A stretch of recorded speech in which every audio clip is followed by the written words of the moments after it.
So here's a big question a lot of you probably have. Can you really become fluent in English in just 6 months? It's a great question. And the answer, maybe surprisingly, is yes. Absolutely. With the right approach, it's definitely doable. Okay, good. Because today we're doing a deep dive based on insights from a YouTube video.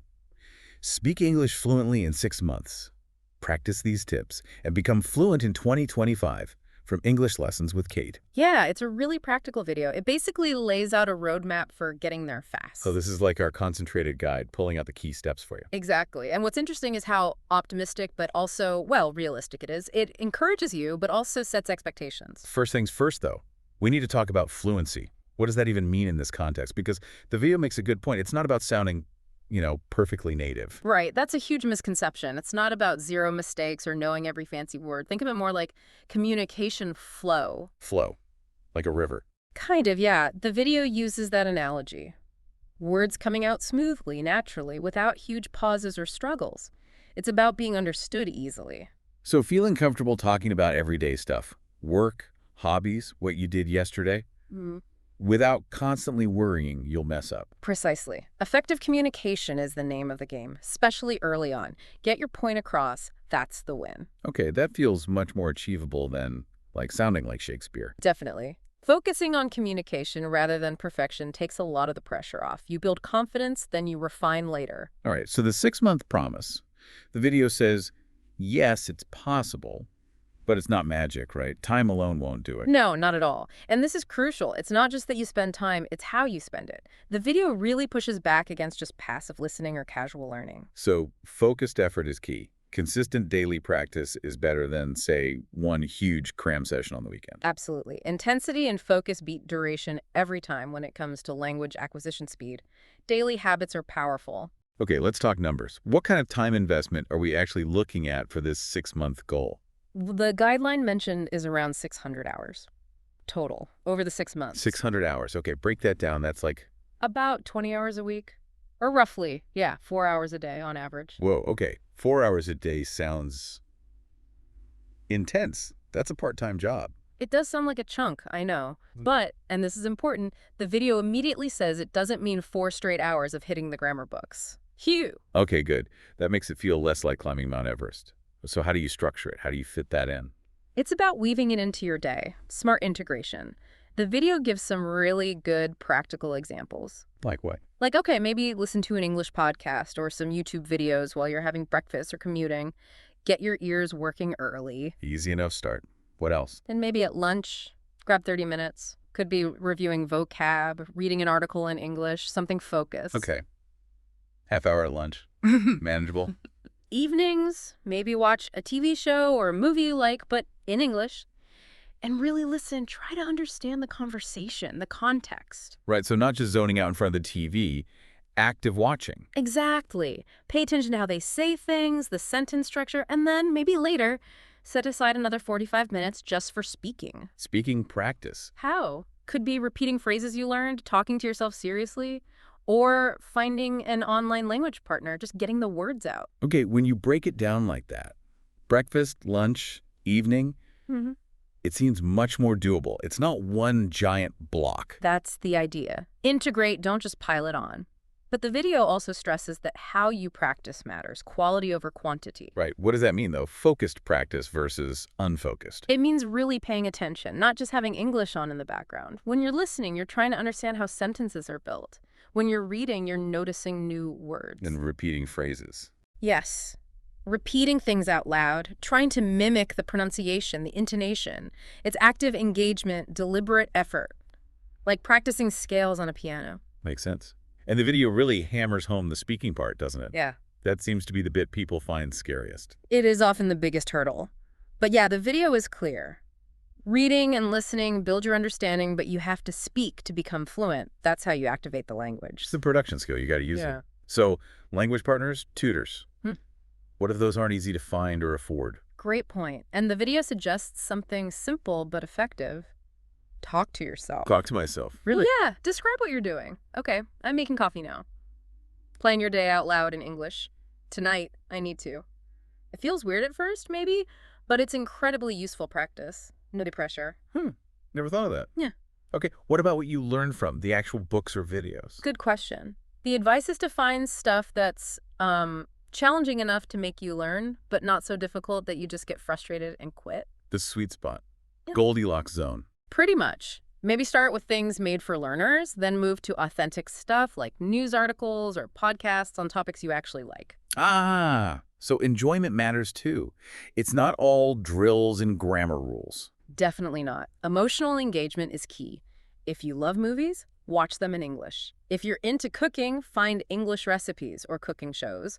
Learn about your hobbies, but do it in English. So using English for things you already enjoy makes learning less of a chore. Exactly. You're way more likely to stick with it if you're actually interested in the content. It fuels motivation. Okay, let's talk vocabulary. People worry they need like a dictionary in their head to be fluent. Yeah, that's another myth the video kind of debunks. It suggests you don't need a massive vocabulary for everyday conversation. Really?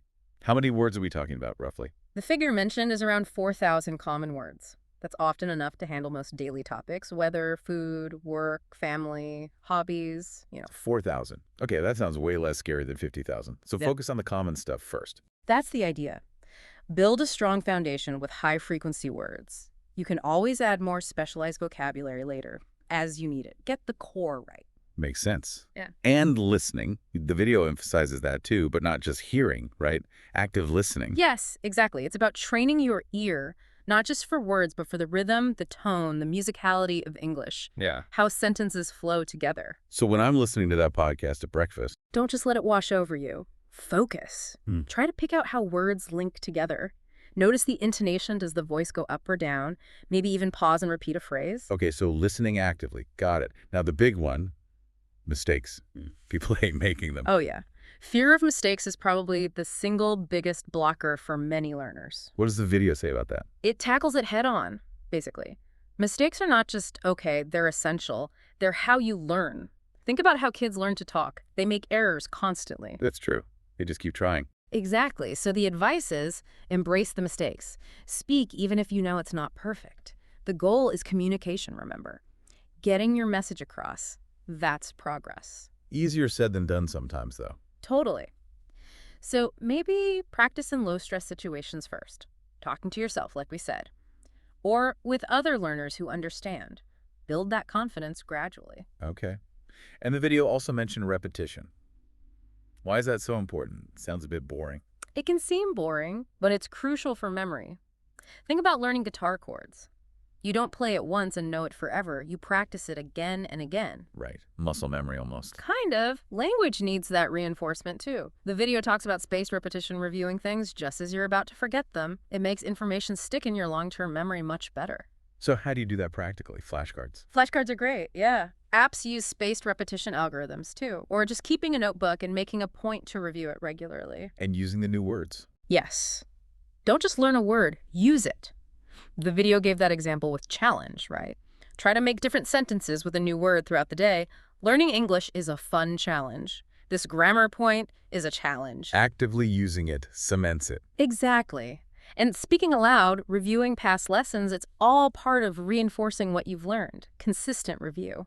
Okay, now immersion. Everyone says immersion is the best way, but moving to London or New York isn't an option for most people. Right. And the good news is, the video says you don't have to move. You can create your own immersion environment right where you are. How? Like put up posters. Maybe. But more practical things too, like change your phone language to English. Change your computer language. Simple, but you see English constantly. Oh, that's a clever one. Small change, big exposure. Yeah. And watch TV and movies in English. Start with subtitles in your language if you need to, then switch to English subtitles, then try with no subtitles at all. Gradually increase the difficulty. Exactly. Listen to English podcasts, audiobooks, stuff you find interesting. And here's another one. Try thinking in English. Thinking in English. Yeah, narrate your day internally. Okay, I need to go to the shop. What do I need? Milk, bread, or even speak those simple things out loud at home. I'm washing the dishes now. Creating your own little English bubble. That's a great way to put it. And look for online communities too. Language exchange sites, forums related to your hobbies, but in English. Surround yourself digitally. So lots of ways to immerse without packing your bags. Yeah. Cool. The video also mentioned the 4 skills: listening, speaking, reading, writing. Why focus on all 4? Because they all support each other. They're interconnected. Getting better at reading helps your vocabulary for speaking. Better listening helps your pronunciation. You need a balanced approach for overall fluency. Okay, so listening, we covered active listening, mimicking, speaking daily practice, even self-talk, maybe recording yourself. Yep, recording yourself is surprisingly helpful. You catch things you don't notice while you're speaking. What about reading? Great for vocabulary and seeing grammar in action. Start simple kids' books, news articles for learners. Read stuff you enjoy. And reading aloud is good practice for pronunciation, too. And writing, does that really help fluency? It does. It helps you organize your thoughts in English. It forces you to think about sentence structure and word choice. Keep a simple journal. Write a few sentences about your day in English. A journal? And maybe a vocabulary notebook. Definitely. Write down new words with their meaning and an example sentence you create. Practice writing emails or messages in English.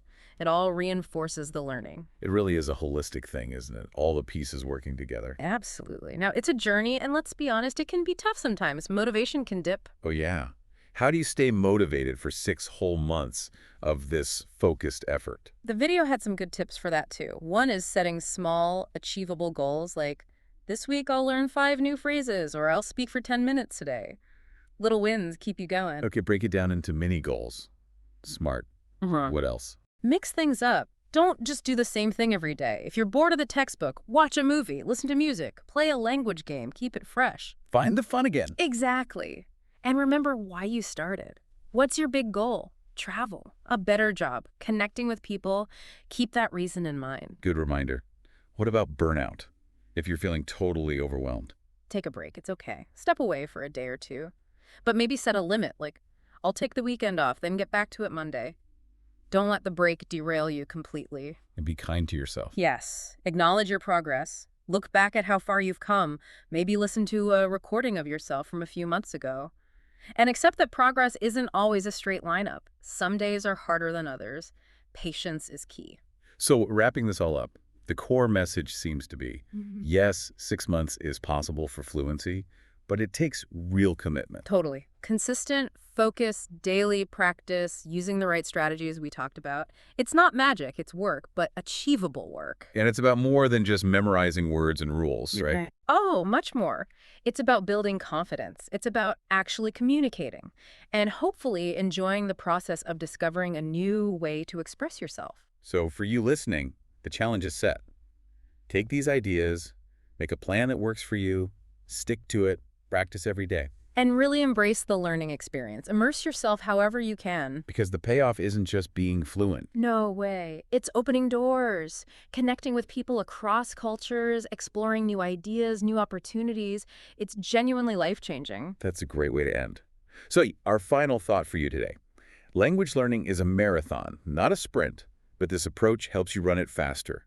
Celebrate those small wins along the way. Believe you can do it. And just enjoy the journey of expanding your world. This deep dive gave you the map. Now it's your turn to explore.